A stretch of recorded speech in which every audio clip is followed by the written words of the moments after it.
خلينا نبدا كده. المزايا بتاعت ان الكلاينت يجي لك. طب الكلاينت يجي لي ازاي؟ انا عايز اتخيل كده الكلاينت ممكن يجي لي ازاي. انا مثلا هتخيل كذا سيناريو. انا مثلا في جيم، فالجيم ده مثلا انا هقول لحضراتكم الشغل في الجيم كان بيتم ازاي. انا في الجيم كان المفروض ان لو كلاينت اشترك جديد في الجيم يبقى ساب الداتا بتاعته، ساب رقمه، ومجرد ما اشترك هو ليه سيرفيس ان هو يقعد معايا قعده فري، يعني يقعد معايا مره فري. المره دي اعمل فيها ايه؟ هو بيعمل انبادي، وعلى اساس الانبادي ده انا ابدا اطلع له الحاجات اللي هو محتاج يعدلها، وادي له جنرال جايد كده. او يعني في بعض الجيمات بتديله زي كونسلتيشن، وفي بعض الجيمات بتعمل له دايت ورقه واحده، يعني سواء كده او كده. وعلى هذا الاساس، على هذا السيشن دي انا بديله اوفر ان هو انت هتاخد مره فري، بحيث ان انت لما تعجبك تبدا ايه، تشتري معايا تاني، او تبدا تقول خلاص انا عايز اتابع تغذيه بقى، فانا هشترك شهر شهرين ثلاثه وهكذا. تمام. فده الشغل بتاع الجيم. طب لو انا بقى مش في جيم، انا مثلا في حاجه زي دكتور نيوتريشن. دكتور نيوتريشن ده حاجات، او الحاجات اللي هي المراكز بتاعه التخسيس، بتبقى عباره عن ان انت فاتح في مول مثلا. فالمول ده بيبقى يعني فاتح في مثلا مول زي مول العرب مثلا. فانا حد شخص معدي دخل، هو المكان الستور ده بيبقى عباره عن ايه؟ عباره عن مكان بيبيع مكملات وبيبيع ادويه تخسيس مرخصه، وبيعمل انظمه دايت، وبيبيع جلسات تخسيس. فانا الشخص هو اللي جاي من بره شايف ايه؟ الستور. فالستور بيقول له والله انا عايز دواء تخسيس معين. فمن الدنيا بتمشي ازاي؟ ان الشخص اللي بره اللي في الريسبشن بيستقبله، يقول له والله ده احنا عندنا جلسات تخسيس، وعندنا دكاتره دايت، وممكن تعمل انظمه. لو حابب تعمل انبادي ايه، وتشوف الدكتور التغذيه ممكن يقول لك الحاجات اللي انت تمشي عليها. وفي الاخر هو بعد ما يعمل انبادي يبدا ياخد الانبادي ويخش لك، وانت تبدا ايه، تتكلم معاه. فده الشكل الثاني من الشغل. طب الشكل الثالث من الشغل، ان انت اصلا لا، انت عندك شغلك الخاص، او انت بتعمل حاجه بتاعتك انت. فانت بتبدا مثلا، سواء انت بتعمل شغل على الفيسبوك او السوشيال ميديا، او مثلا بتعمل انت في مثلا جروب واتساب مثلا عندك عليه داتا، او ايا كان بقى انت بتوصل للكلاينت ازاي.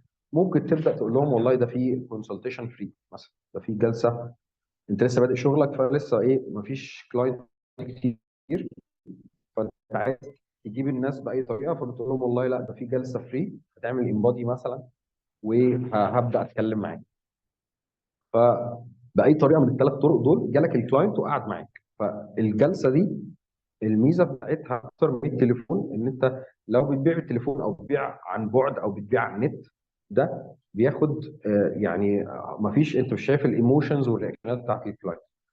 كمان انت مش هتعرف تجيب الداتا من الكلاينت بشكل كافي، او هيبقى فيه ريستريكشن شويه، غير لما تبقى قاعد قدامه وبتساله وايه، وتتفاوض معاه وتبدا تتكلم وتبدا تاخد منه الداتا، وهو عامل لك انبادي وايه، وعمالين نتكلم براحتنا. القعده بتاعت البيع او السيلز كول ممكن تطول اكتر. يعني المكالمه انت اخرك، او انت مثلا على الواتساب في ناس فانت ايه، 10 دقائق ربع ساعه، وكده عايزك ايه، تخلص، اخلص واديني الدايت. او انت مثلا لا خلاص انا ما عنديش وقت.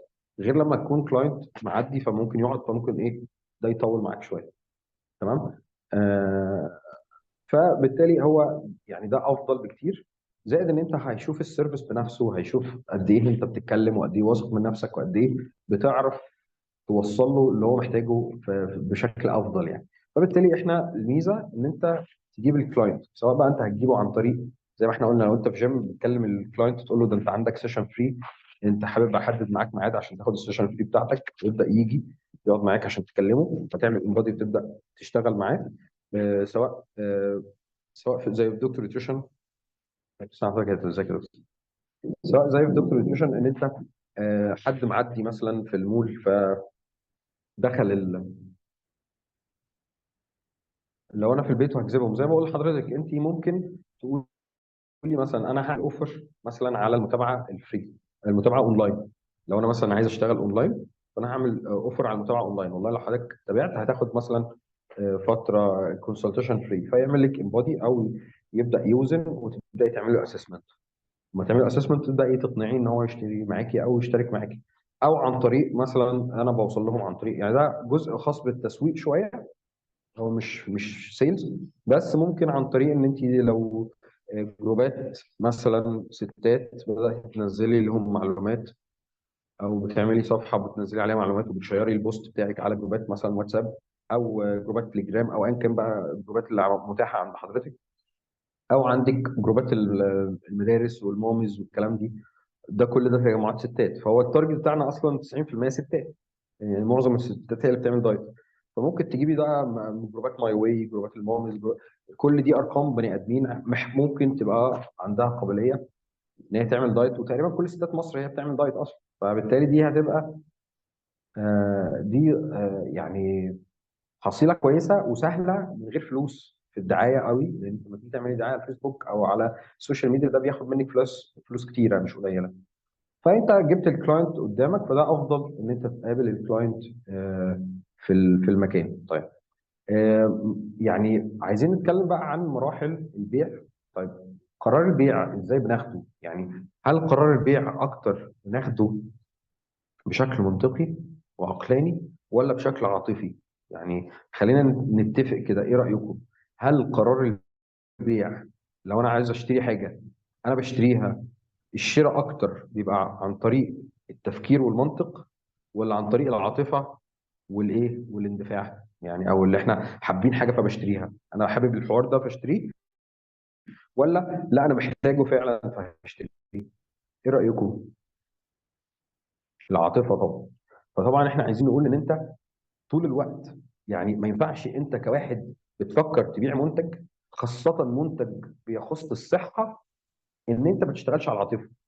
سواء على العاطفة زي ما احنا قلنا، احنا اتكلمنا لو تفتكروا كنا بنتكلم في المحاضرات ان انت عندك اسلوبين للشغل، اسلوب الترغيب واسلوب الترهيب. يعني ايه؟